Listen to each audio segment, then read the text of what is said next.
you think we're up and running? Yes. Now we All probably are. right. This is so exciting. It's exciting. This is the first one of the. Have you hosted a webinar before, Jennifer?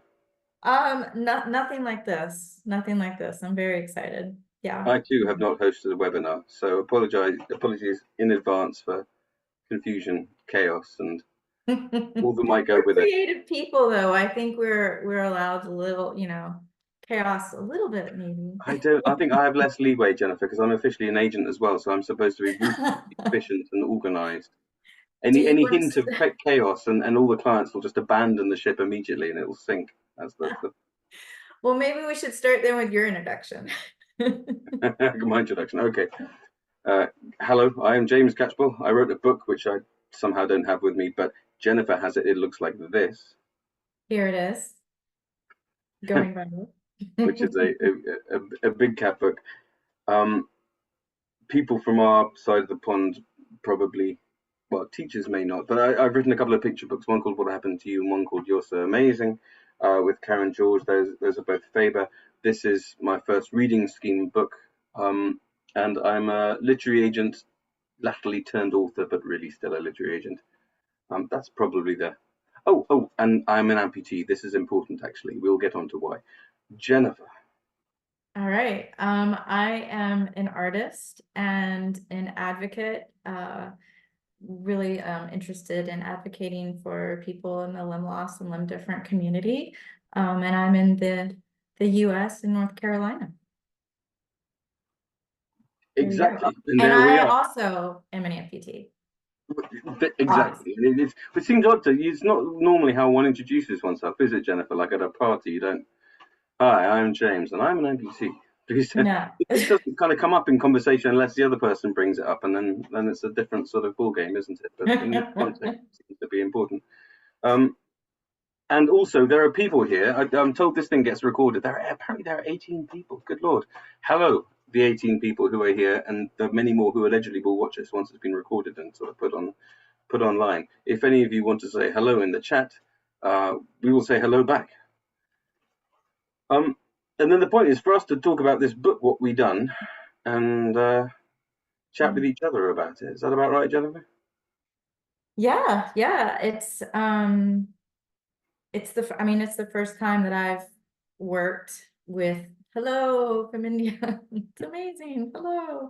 Oh, hello, Joe Cottrell. Nice to see you. Well, not to see you, but to know you're there. Wow. Hello, Other people. everybody. Yeah, this is the first time that I've uh worked with a writer and a major publisher. So this was all a very new experience for me. And I can't think of a better scenario, a better book to work on. So yeah. Yeah, and then for me, it's the first time I've worked with an illustrator who has a disability relevant to the book in question, and that was interesting too. And we'll probably get onto that, won't we? Yeah. But that was a wonderful process. Uh, I think the first thing is I think I'm supposed to gas on for a bit about why I wrote this and what it's about. Are you Mhm. okay for me to just hold forth for a bit, Jennifer? Let's do it. Let's do it. Okay. So I'd already written a couple of picture books. There's What I'm Due, there's You're So Amazing.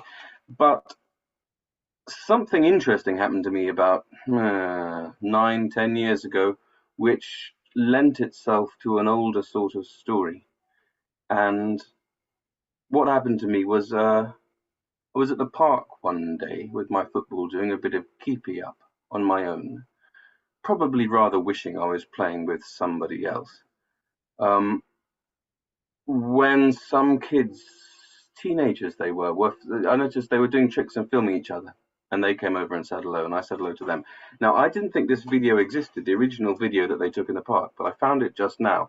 It went uh, viral very quickly on something called Vine, which no longer exists. Do you remember Vine? It was a little flash in the pan, a bit like TikTok, Mhm. but before TikTok.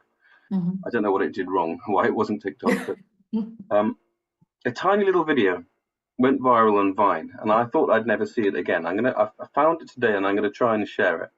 And the funny thing about this video is obviously it can't be on Vine anymore. I found it on YouTube in a very strange context. Let's see if I can. I go here, and then I click on. I'll wait for the silly bar to disappear. Off you go, silly bar. Then I click there. All right, Jennifer, can you see this video? Yes. All right, can you see what I'm seeing? Can you see a news extract from Pulse Ghana Sports? It says amputee football skills, and you're wearing red shorts. Yep, skillful amputee footballer. Is that right? Amputee football skills. You're wearing red shorts, and there's a lady who is Yep. from Ghana who is talking. Yes. So the only way I could find this video is that apparently it exists on a news station in Ghana, which is just the way of the world these days, right? Wow. Oh, ho, ho, ho. Do you know what? I'm going to stop share and do it again because I forgot to press the crucial thing which I said I needed to press, which is share sound. That's on, so I'm going to go again. Shouldn't be too hard. Okay, so here's the original video. This is what the YouTubers, the teenage boys who are in this park in Oxford, this is the trick they wanted me to do. I did the trick. They took the video. It looks like this. Football freestyler Kieran Brown uploaded a vine of a one-legged footballer displaying some incredible piece of skills. The amputee does the rainbow flick and finishes off casually with good ball control. Impressive. All right. What? Mate. I like the mate at the end. That's awesome. So it's a tiny little clip that went very quickly around everywhere on this platform called Vine. And the guy who took it, his name's Kieran Brown. He must have been the most ambitious of those YouTubing kids who were in the park, because he got in touch and said, we need to do this properly. And next thing I knew, he'd turned up in Oxford with a bunch of those what they called cameras that you can attach to things. Mm-hmm. And he had he was a proper YouTuber. So he helped make this. I will not subject you to all of this. I really don't want to bore the pants off you. You can see this is a bit more art. So I can kind of put the camera to that to my head.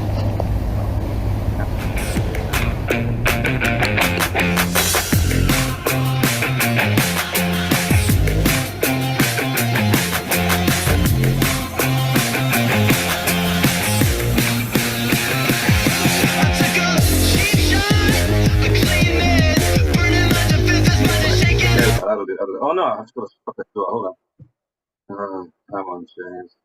Work it out. Hit that button there. There we are. That's enough of that. So there's about 3 minutes of that, which is crossbar trick shots. So we filmed that properly on one of those GoPro cameras, so that it looks nice. And he put some fancy music with it, and that went on YouTube, and it got about 500,000 hits on YouTube. But then what happened was it went on Facebook. Do you remember Facebook? Facebook from the old days? Yeah. I haven't looked at Facebook in some years, Jennifer, but it was adopted by one of these strange, I don't know what it is, a page, something called Lad Bible. You imagine what the Lad Bible is like? Anyway, Lad Bible liked it. And because Lad Bible took it on and put it on its page, it suddenly had 2 million views within sort of 24 hours, which was a very strange and instant kind of fame. Mm. And not, exciting, but not only entirely positive. It was like a microcosm of the experience of being an amputee in the world, or at least one part of being an amputee in the world. And again, we may get to that in a bit. But Jennifer, the point of all this is it got me thinking.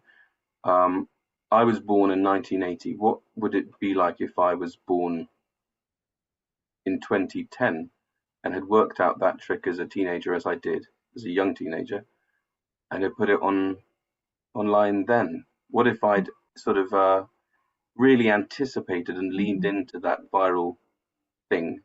Then what would I be doing now? How would it have sat with me? One of the answers is I might have been one of those YouTube hustlers who sort of dresses as the nerd, like a white guy with braces and his shorts far too high, who goes to a basketball court and says, "Hi, can I join in?" and then turns out to be very good at basketball. That could have been like one of those hustler guys. I don't know. Anyway, that was the point of this story, to see if there was something interesting to be said about the nature of people's responses. And that's, I think, something probably all amputees all disabled people can relate to, but different with different disabilities. As an amputee, Jennifer, in what way can you relate to all that? I don't mean that you necessarily have to have a football, soccer trick of your own. I just mean, how can you imagine it would be to do that? I I am a bit of an extrovert.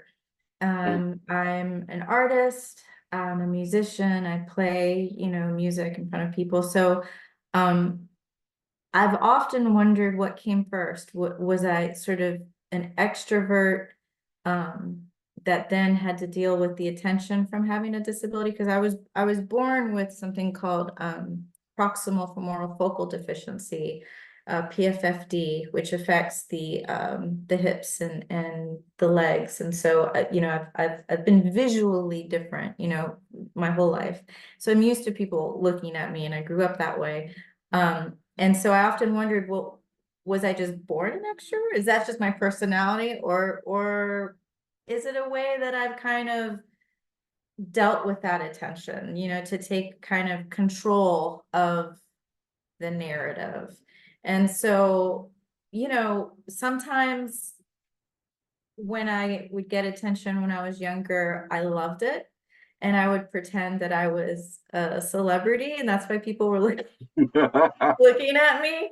And then sometimes I didn't like it, and it just, and then I learned very early that my relationship to my disability and my relationship to the attention from people, it's fluid and it changes. And sometimes I like the attention, and then sometimes I don't like the attention. That's And right. that's okay, right? I used to want to be a famous person when I was younger. Obviously, I got older and realized that that's not great. Could still happen. Could still happen, Jennifer. But I used to fantasize about that when I was younger, a little, and so, the attention from people, and I think you've talked about this, James, where sometimes you're like inspirational to people, and you get that kind of reaction. And you talk about that in the book, right? That the different sort of reactions that the character Mm. has to deal with. Sometimes you get pity. Um, uh, I mean, there's a wide variety, and I guess the biggest challenge is to not let outside reactions define how you feel about yourself, Yeah. right? Yeah, absolutely. So sometimes you like the attention, sometimes you don't. I can absolutely relate to that. But I think the important thing is whether you like it or not, the attention is going to be there. So to misquote someone famous, all the world's a stage if you're visibly disabled. You're just on stage all the time, every time you go out the door. So Mhm. if the attention's there, then I think as a young person, you sort of that must go in at some level. We both must have us at some stage have known that the attention was always going to be there. And I wonder that, again, I don't have a clear enough memory to really know how this worked, but we must have known that people's responses are different depending on how well, like for everyone, depending on how we behave, but that there are certain responses that can be elicited. And the way I've always felt about it is that if I'm sitting at a bus stop, then I'll get the, oh dear. And if I'm standing at a bus stop, I'll get the And if I'm walking to the bus stop, I'll get the hey. And if I'm running to the bus stop, then oh wow. And people might get very emotional and have a little cry. Mhm. Yeah, none of which has anything to do with me. But then, how can it not end up being to do with you and even part of you? Because why do I walk fast now? Maybe I still walk fast now, but less fast than I used to. Yeah. Because it made people happy, and the opposite made people sad. Seems to. It's got to Mhm. go into us at some deep level, right? Yeah, it's also your like you're saying, your method of mobility. Um, it changes it's like a math equation, and you have all these variables, and if you change one thing, the reaction to the world is from the world is different. I have used a prosthetic leg for my whole life. I've used forearm crutches. I used forearm crutches exclusively in college. I didn't use a prosthetic leg at all. And then I went a very long time using a prosthesis without crutches or anything like that. And now as I've gotten older, so I was born in 77, so we're around the same age. And now that I've gotten a little older, I've started to have more challenges walking because of my good leg. And so now I use a wheelchair a lot and crutches, and I'm trying to find a mobility combination, and it depends on what I'm doing and how I'm feeling and what tool I use, right, to accomplish what I want to do. And it's amazing how that changes me, and you know, certainly there are more obstacles in a wheelchair than I encounter with a prosthesis. And you would think, being, you know, a congenital amputee with crutches, that I would be like, oh, you know, I am well aware of the obstacles in the world, but I really wasn't, because now that I use my wheelchair, I'm like, seriously, this curb is gonna be here, right here? Like, what? Wait, the part I have to go here, and you have to like, wait, I'm going to that restaurant, I'm in a chair, let me remember, where's the access, is the bathroom, there's steps, and there's just a lot more that thinking that goes into it in a chair. And Yeah. how can that not, I mean, that takes up more headspace for me. And then the people see me in different scenarios, and you know, and react differently to me. And so it's hard to really remember I am me. I am me regardless Mm. of how I'm getting around Yes. or what I'm doing. I'm the constant. Exactly. Now, given people's responses, people's immediate, unthought through, deeply emotional responses to disability are as they are, I think it can be very difficult for people without the lived experience of disability to be able to communicate anything. I'm not saying impossible, but anything useful, truthful about the experience of it without falling into those narratives, because it's hard enough for me to write a story, not even about a different sort of disabled person, but just about literally myself and my own experiences. It's hard enough for me to do that without falling into the narrative traps that are there. I have to consciously avoid the sort of inspiration narrative, the triumphalism that would be very easy to, the overcoming narrative. You have to be really consciously think about it. And it's surely no wonder that almost all the narratives we see involving disability in media are overcoming inspirational narratives. When do you see it, especially disabled children? You see them around children in need, and there's always a bit of sad music. There's always a bit of sad piano, and then there are some uplifting violins. And you have to go a long way to avoid that. I mean, in a way, it's easier if you're writing a book specifically about those narratives, because then you've got that in mind all the time. I've got an example of what I mean by all that, Jennifer. Always Coldplay, someone says. Yeah, they do want to fix us, don't they? I mean, that's the one. If you want to get the money out of the people, let them think they can fix you. Then they will send the money. Thank you, Mr. Coldplay. It's a nice song, but you know. So a couple of years ago, I was looking up that video. Not to imply that I look it up all the time. That would be, you know, big-headed. And I found something else. I found a video that someone had made. Sometimes this happens on the internet, of course. You don't control your content. It goes out there and people do all sorts of strange things with it. So if you keep in mind the video that Kieran Brown, the YouTuber, made with his arty camera angles and his sort of rocky, funky music, and then let me share this for you. Hold on. It's this one. It's a very different take on the same material. I find this hard to watch, but it's worth. I'm going to subject you to it.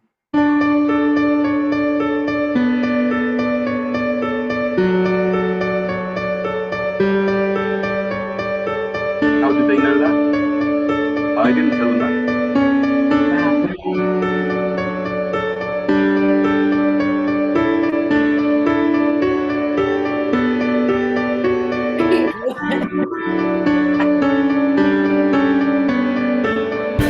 Wait for the fiddles, wait for the violins. Here they come.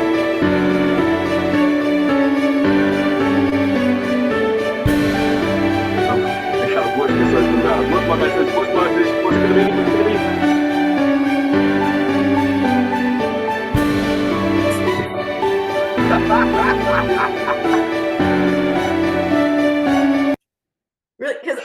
about to give up until I saw that video. You were, weren't you? You were, I was exactly. like, But do you know what, Jennifer? It's not even for you. It's not even no, for, it's not. it's the regular two-legged people that need to never give up. It's those guys. It's, I mean, wow, right? It's Yeah. when it said, well, I've watched that for the first time. It said his message, and I was thinking, "Go on, what's my message? Is it going to be never give up? Never give up." Boom. Um, I'm very gratified to see how few hits it has actually compared to the original. So That some guys just got that. He's looked me up online, found some interview I gave to a local newspaper 15 years Mhm. ago, where I was less cautious about talking about, long before I wrote What Happened to You. And Mhm. he's just put it all out there, and there we are. And then he's put words in my mouth as well. Isn't it incredible? So that's how strong those narrative instincts are there in the world. um, Yeah. but I mean, in movies, books, I mean, it's across the board that the disabled story is used to help abled people learn and live better. They learn by watching the disabled story. And yeah. And that's, I think, when I was reading your book, going viral, I loved how real and relatable the main character was, and how the book starts off with him, ruining the flowers in the flower bed because he's playing soccer in his parents' garden. And this just sort of almost like a carelessness, a child's carelessness. And I thought, what a great way to introduce this character, because he's just a kid like any other kid.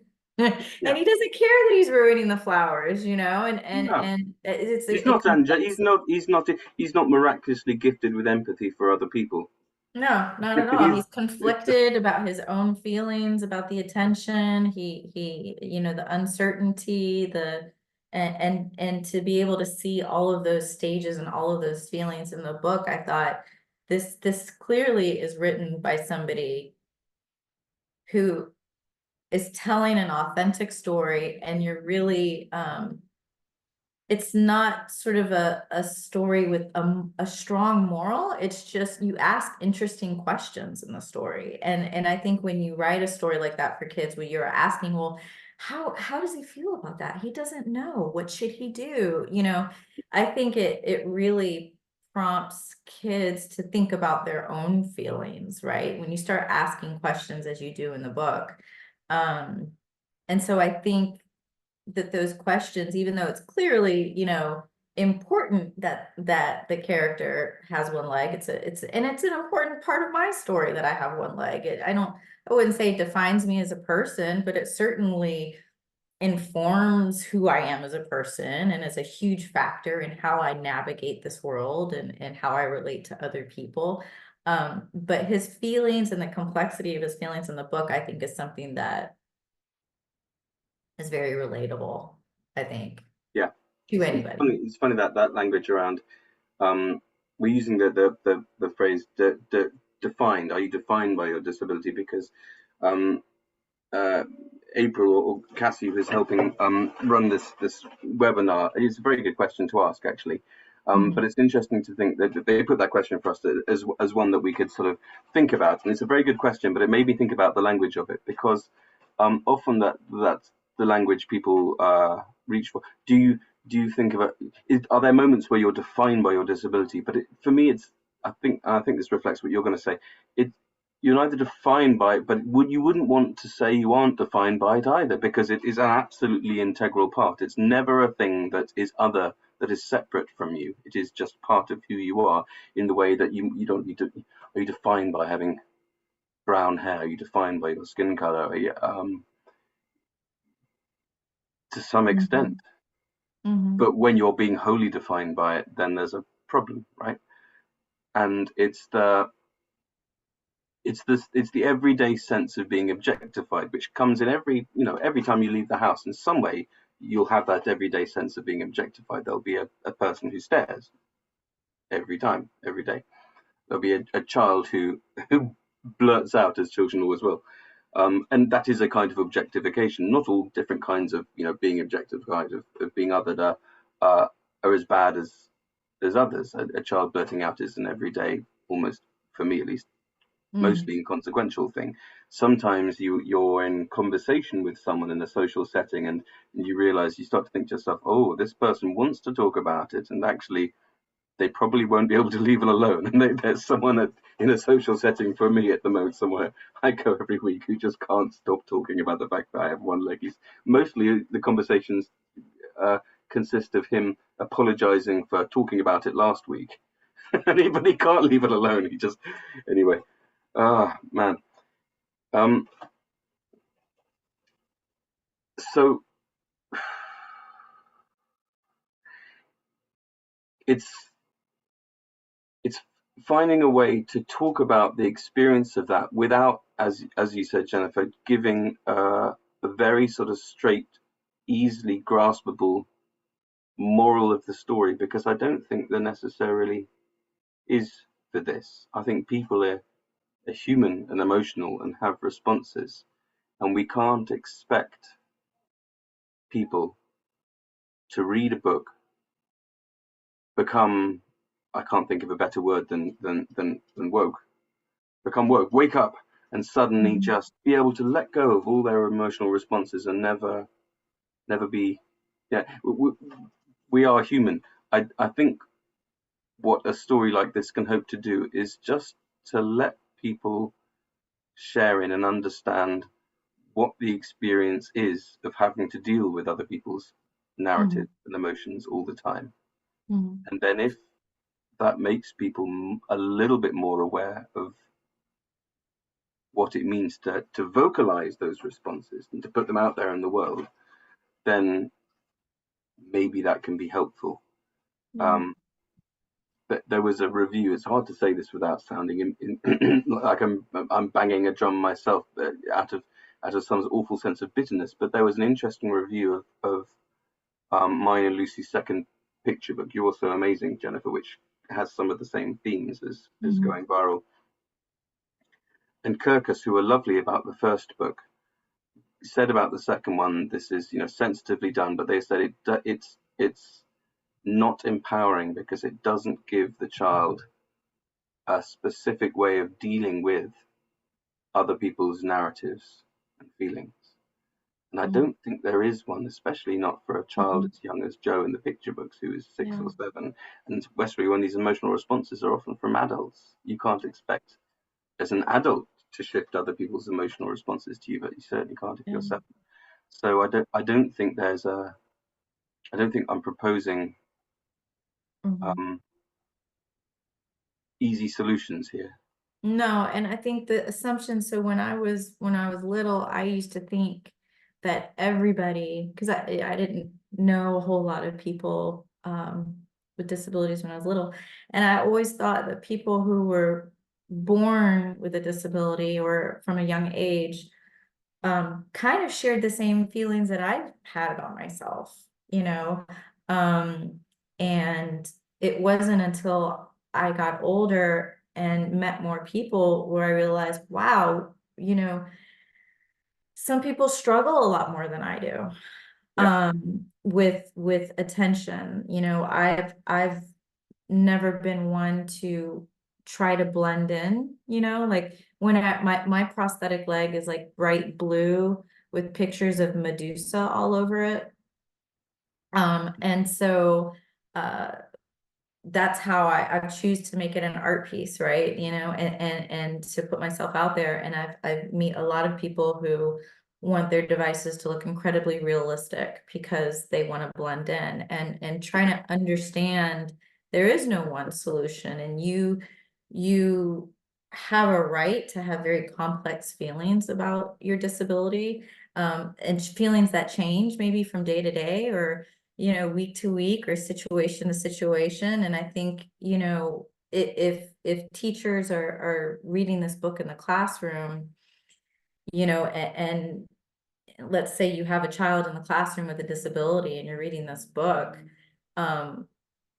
you know, expecting that child to be like the spokesperson for all disabled children everywhere. It's probably not the kid might not even want to be like, oh yeah, that's like me. Jack's like me.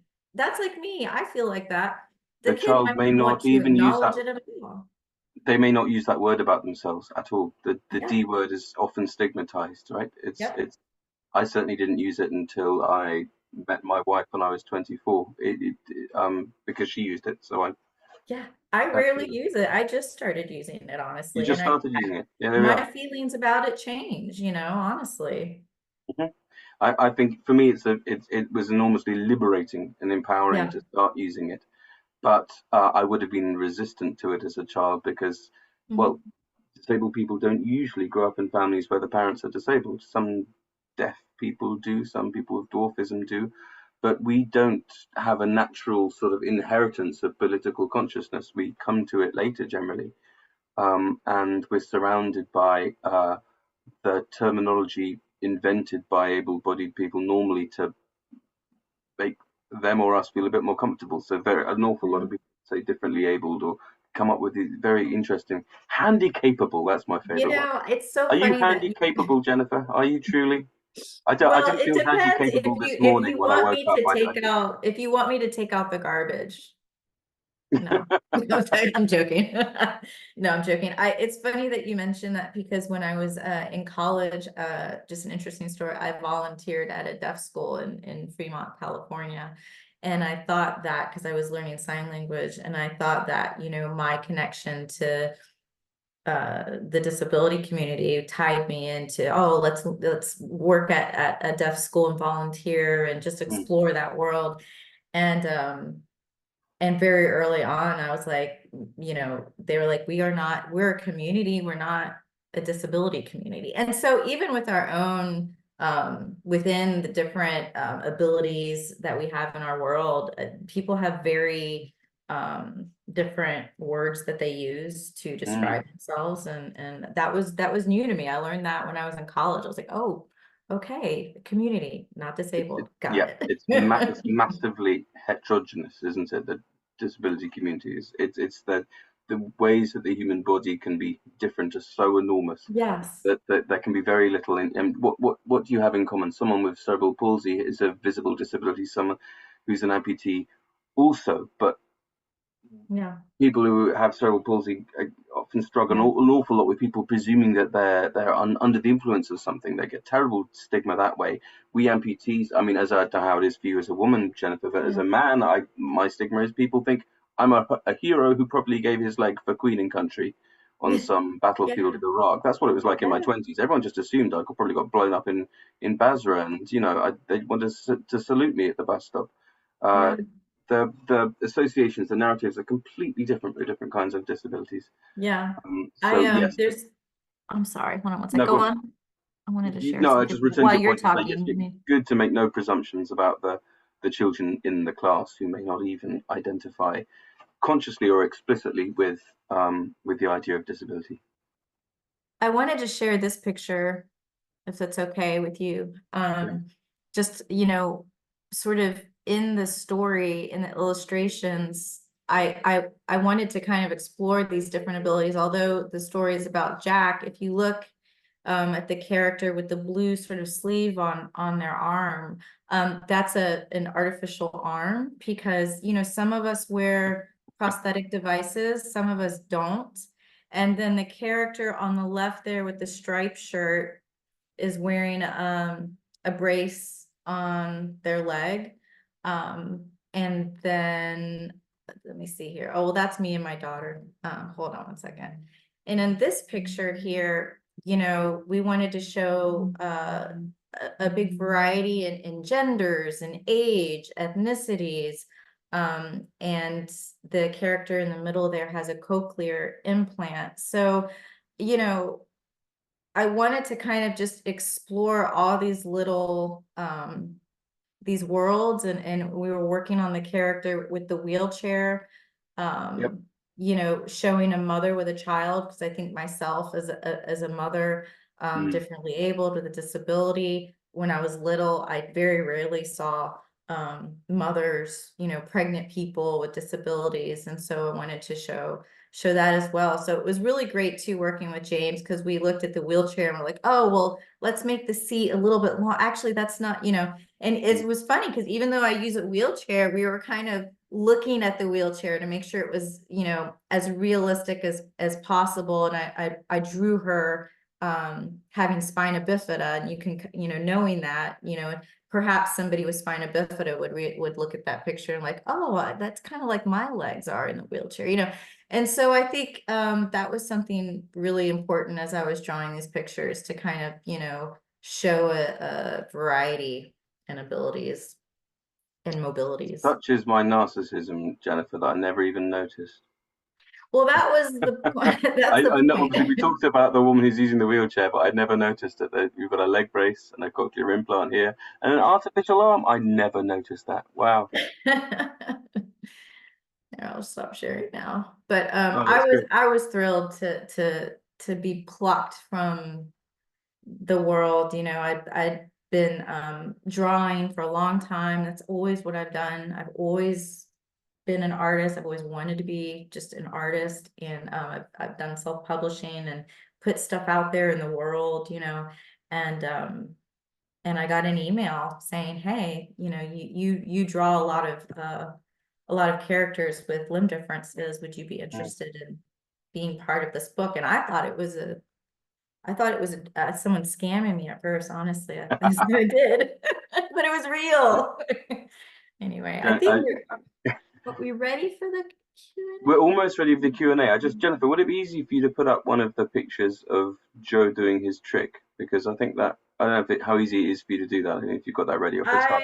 If it's hard, then don't. But if it's on that I slide, have it, I have the book, and you should hold it so up. I will do this.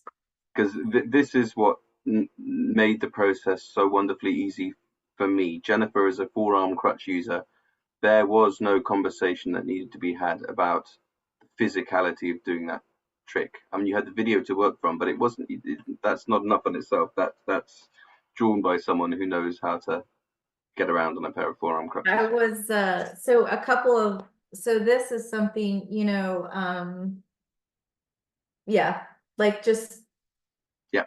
And actually I was drawing, and I was in my house and I was sketching, and I had my crutches, and I was trying to think of, okay, how would I move, how would I do this? And when you have forearm crutches, you can move your hands and your crutch still stays on your arm a lot. That's right. And yeah. That's what I love about forearm crutches. So yeah, I mean, there's definitely I did watch your video in slow motion like 100,000 times though. Oh, I do apologize. That's a big chunk of your life gone right there. It was amazing. And then here, when he plops his crutches down on the ground, I mean, yep. I throw my crutches down wherever I am. Yep. And they trip over other people and self-propagate. That's how they work. That's right. It's like a virus. They go around the world that way. Yeah. Q&A. Is it Q&A? Yeah. Do we have any Q's to A? We probably don't, because we failed to say right at the top, would people like to think of questions and put them in the chat?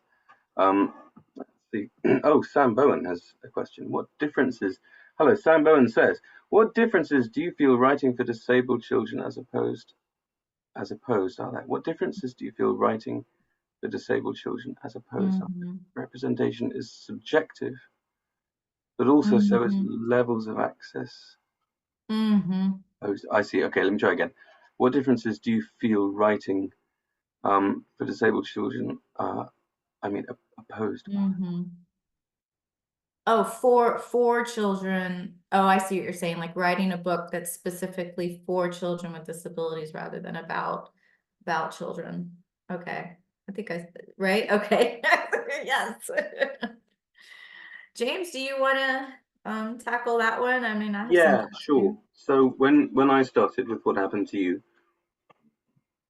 I thought about who the readership was, and I thought who I wanted to talk to, and there were sort of 4 distinct groups immediately. There was me as a young child, so disabled children who might benefit from the message of the book. there were their peers who would benefit from knowing how they might feel to be asked that question. There were, well, let's say 3 categories, and then the main other one was parents, because parents would literally ask me in the playground, what do I do after their child popped the question? What am I supposed to do at this moment? So I suppose those are the 3 main categories.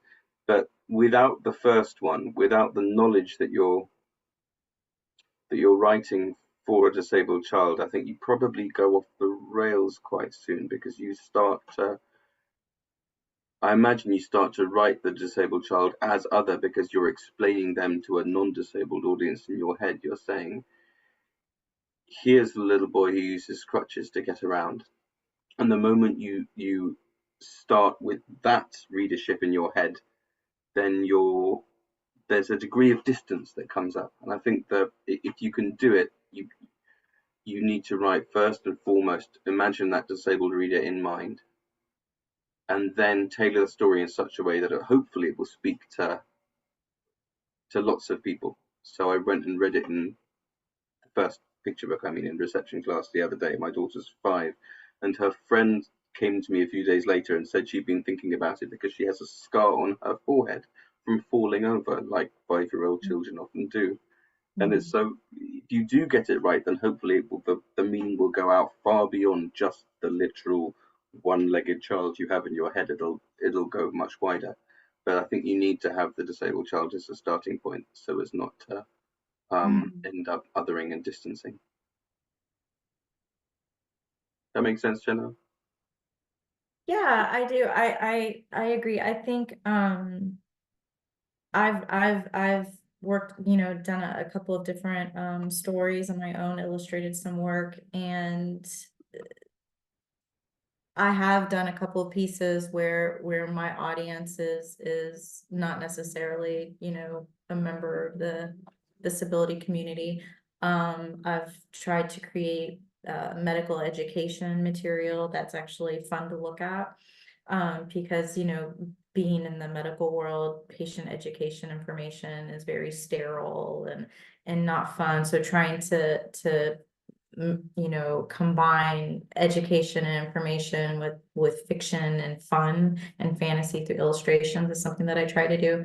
I think if you really are striving to tell a truthful story with dynamic characters, and you stick to that, and you're constantly questioning yourself, like, what are my motivations, trying to maybe understand your own biases and constantly questioning yourself throughout the creation process, it becomes less important who your audience is, because truth is truth, and you don't know who is going to end up reading that piece. You have no control over that. Regardless of who you have written it for, it will end up with whoever it ends up with. And so if you strive for authenticity, I think it matters maybe a little bit less who ends up coming across that work, maybe. I don't know. I think that should be true. I think that should be true, and I think in theory it is. And this I can tie this to the next question there. Colleen says, as a non-disabled writer, can I write a disabled character when I haven't lived their experience? Is research and talking to people enough to create a believable character and story for them? It's a question I get asked as an agent as well. I think I can respond to what you were saying, Jennifer, and answer that. I think in theory, yes. In theory, yes, it needs to be possible. I wouldn't want a world where no one could write the other's story. That would be a very narrow world indeed. But one has to be very conscious of where we are. There's a understandable backlash against people writing other people's stories, and it comes from somewhere. The backlash comes from the fact that, what are the dominant narratives about disability? They're not written by disabled people, and we disabled people contend with them every day when we go out the house. We contend with, who do I contend with? A little bit of Long John Silver. I contend with a bit of Tiny Tim.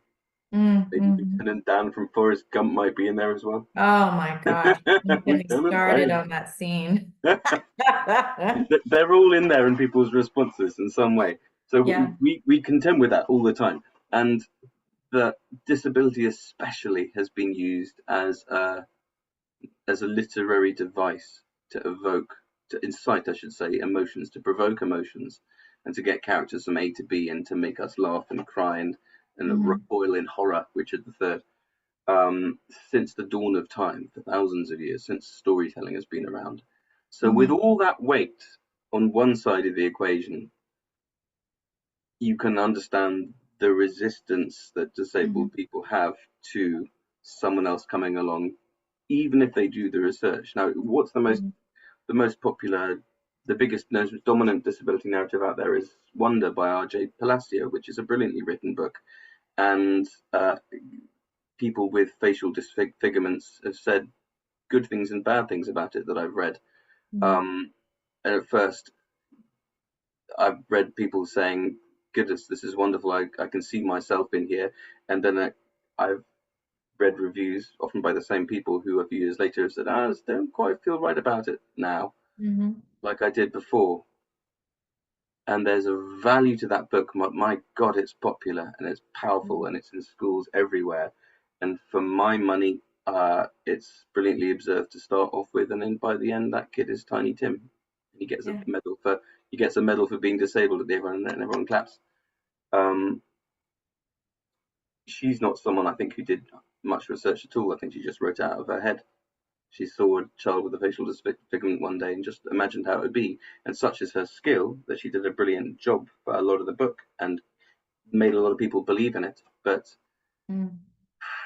for Well, that I think to on be top of it, pursued, that movie, and then the movie, having a child that with the special effects, and I mean, it's just it's I've just seen the trailer, Jennifer, where Jennifer Roberts, the most beautiful woman in the no. world, goes, "We all have our scars," and you're like, Oh, no.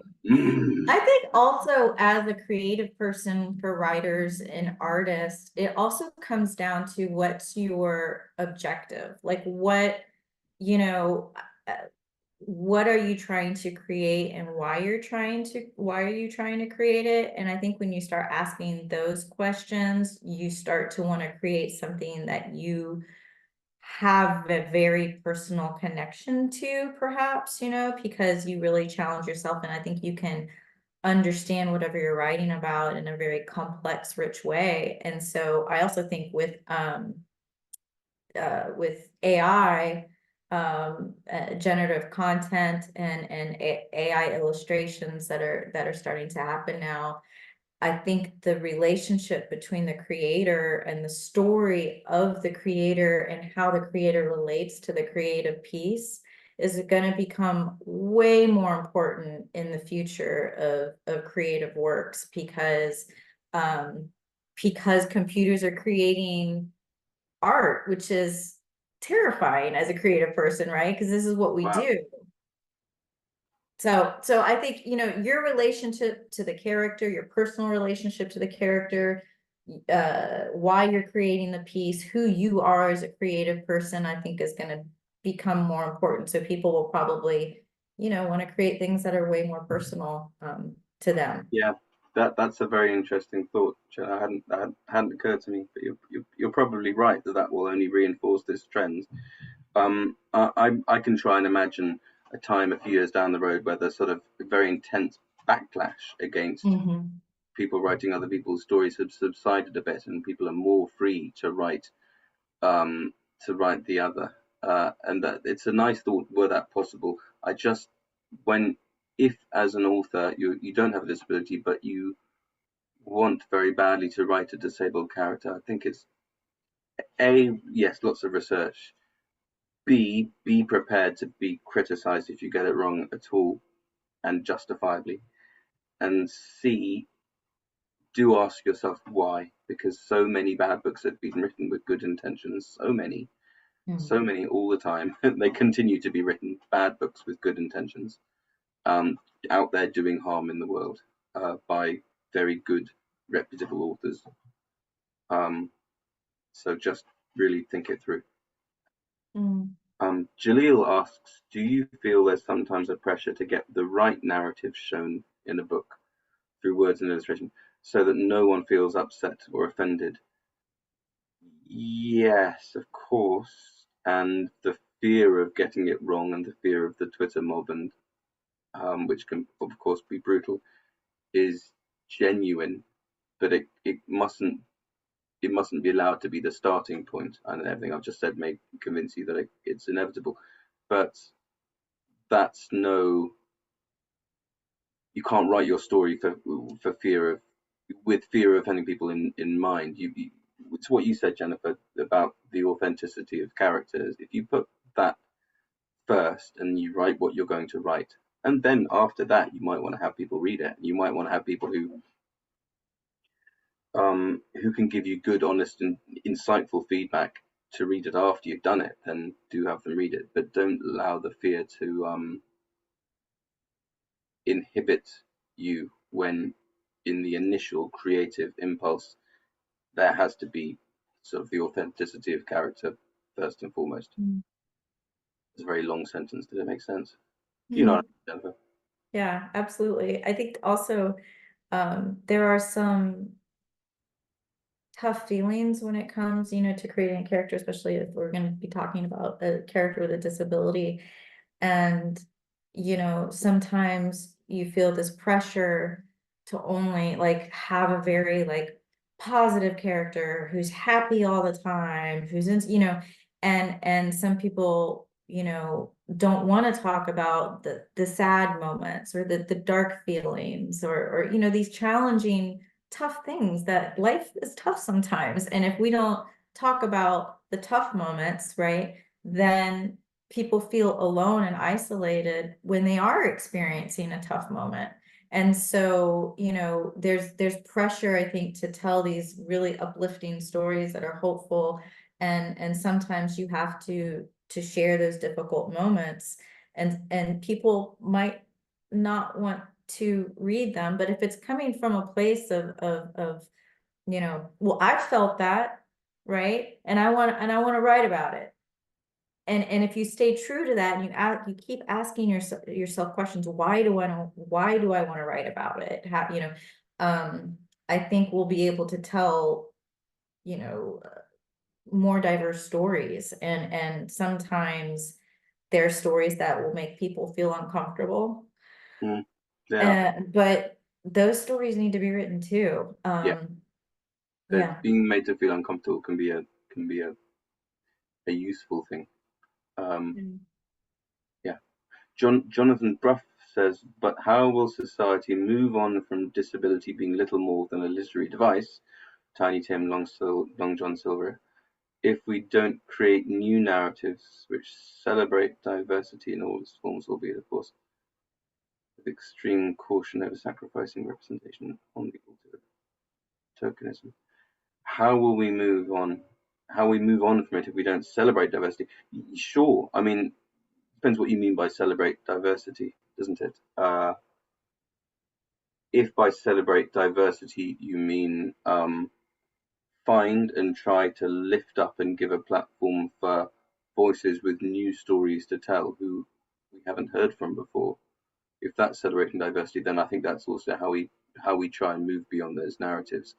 I'm sure this isn't what you mean, but there are plenty of books that celebrate diversity, and I that for my money don't do anything. They're sort of everyone is included in books. It's just show like a catalogue of different diverse people, and they're all smiling all the time, and then we get to the end and there's a rainbow. I don't think those help much, because I don't think they're very fun to read. Anyway, that's not. I'm sure not what you meant. It's just a phrase. To celebrate diversity brought that to mind. If we're to move past the very old narratives about disability, then in order to do that, we need to find writers, new writers who have experience of it directly, or B, find those writers who already exist who have disabilities but have never felt able or given the space to write about it before. That's very often a thing. There have always been disabled writers, but they never wrote disabled characters because that's not what publishing wanted from them. That's definitely a thing.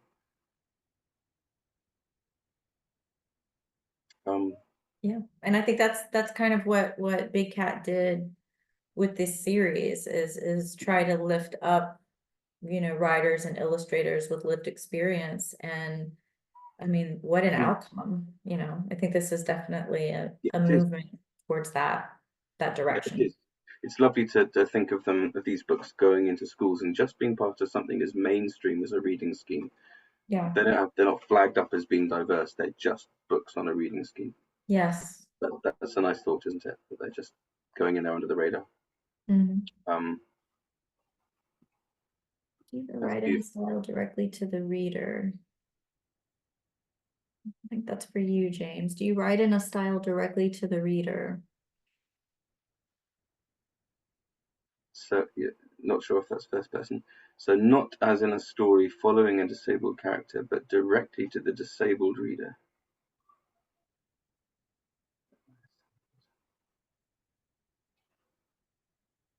So, writing directly to the reader is second person, addressing the reader as you. It's an interesting thought, isn't it? Would one want to do that?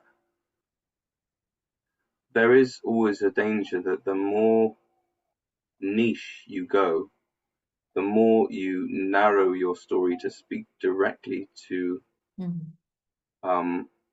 a disabled child or even a child with a specific disability, the fewer people you end up reaching, and in a way, the less impact you can have. There are already books written about particular disabilities, often actually different medical conditions, which is an overlapping but slightly different thing. Mhm. Published by small presses, and you find them in hospitals, Mhm. and they fill certain niches Like that I what to don't. expect in your upcoming whatever. You will Yeah, do this, you will do that. Yeah. exactly. How will it be to have this operation? Mhm. Um, I suppose my instinct was to try and find a thing I could say about the experience of disability that would actually have something to say to as wider a readership as possible, in the hope that that way you might sort of change the world more. I got a parent at school was able to tell me about something he knows about, which is a project for getting books into schools in Brazil. It's a government project.